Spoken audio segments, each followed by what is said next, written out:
being lied into a wrongful and hopeless war. Every organization rests upon a mountain of secrets. They're drawn together from opposite sides of the world at a New York conference demanding less government secrecy. Skyping in from Australia, Julian Assange, the co-founder of WikiLeaks.org. Julian Assange, Australian-born editor-in-chief of the internet whistleblower site WikiLeaks. Julian, do you want to answer the question? I mean, do you think... Leaking is inherently an anti-authoritarian act. It's inherently an anarchist act. And his hero, Daniel Ellsberg. Famous for outing US government lies about the Vietnam War, Ellsberg was called the most dangerous man in America.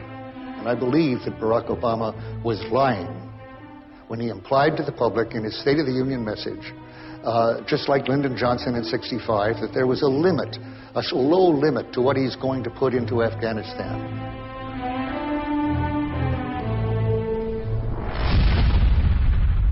Hotel 26, Crazy Horse 18, have 5 to 6 individuals with AK-47s. Request permission to engage. Assange and WikiLeaks hit the headlines for this, releasing a classified US video showing civilians being gunned down in Iraq. Okay, so I approach this from two different perspectives. The WikiLeaks exclusive illuminated the failures of the mainstream media and made Julian Assange an enemy of the US government. You can create bait to draw dragons out of their cave legally. As Assange addressed the conference from the safety of Australia, the US military was secretly interrogating one of his suspected sources. They also have their sights on Assange. I'm sure it's a high priority for them to try to neutralize him one way or another. And I wouldn't exclude physical danger, but in particular ways, trying to find ways to discredit him or to keep him from communicating with possible sources is a very high priority for them.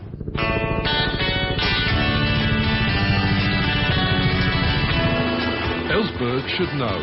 In 1971, he leaked the Pentagon Papers. Until recently, he was one of the few US government employees ever to be prosecuted for leaking. I wonder if there are many people here who wouldn't think that 10 years in prison was very cheap if they could contribute to ending this war. But the Obama administration is cracking down on whistleblowers. In 17 months, it's outdone all previous administrations in pursuing leakers. The Obama administration, very briefly, is as secretive as the Bush administration in matters of so-called national security, in matters of war and peace and aggression, and in many cases have gone beyond Bush. So I hope that in the future, WikiLeaks will induce a great deal more leaking.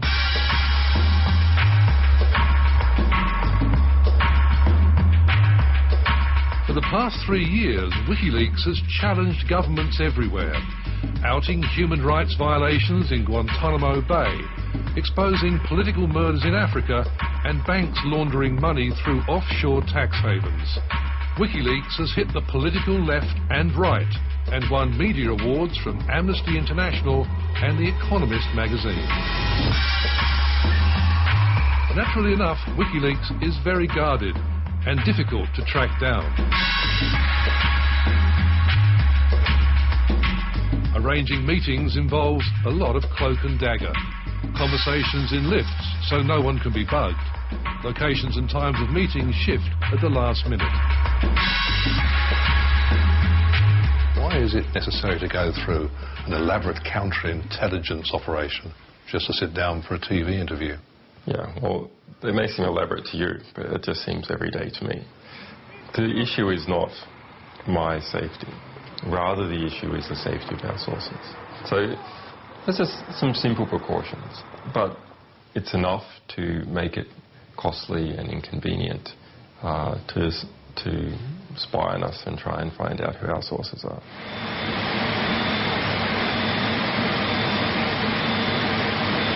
WikiLeaks built an information system it thinks is foolproof. Instead of secret documents physically changing hands, they're anonymously sent to digital drop boxes and stored on servers around the world. Finally, they're posted on the WikiLeaks site. What we want to create is a system where there is guaranteed free press across the world, the entire world, that every individual in the world has the ability to publish material that is meaningful. We are kept honest by the fact that we release primary source material, and journalists who base their articles on us, on our materials, are also kept honest because readers can check what does a primary source say. It's been a meteoric ride to the top for Julian Assange. His WikiLeaks idea grew out of a Melbourne teenage computer hackers club in the 1980s known as the International Subversives. In October 1989, the hackers targeted the US space mission. This kind of an attack was really something that nobody thought was going to happen, and later we would describe things as an electronic Pearl Harbor.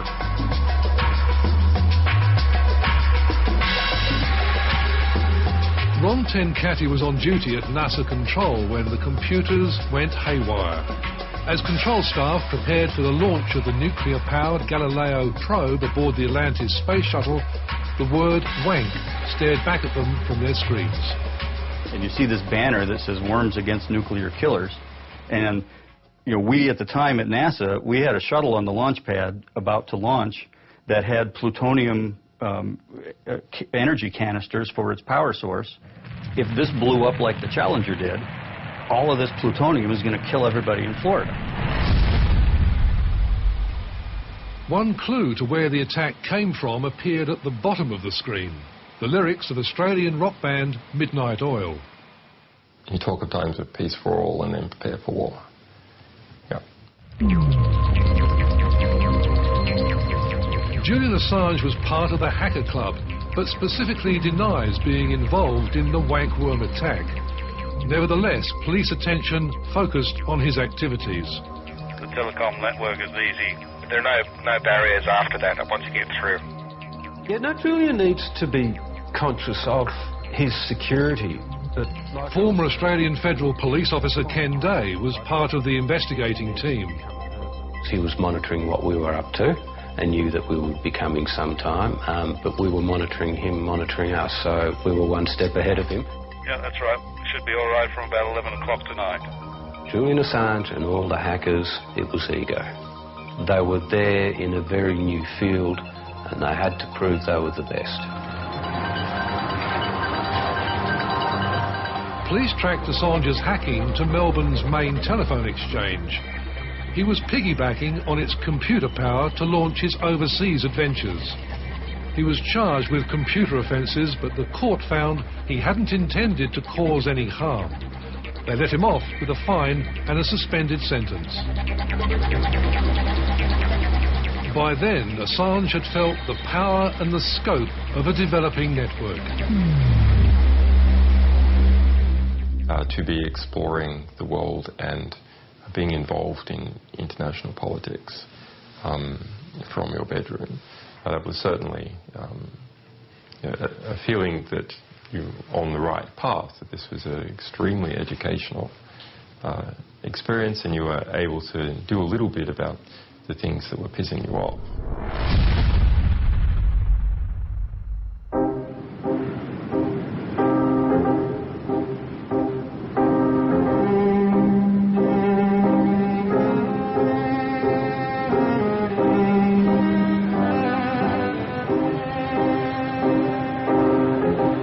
Fast track 20 years. WikiLeaks is a powerful global force.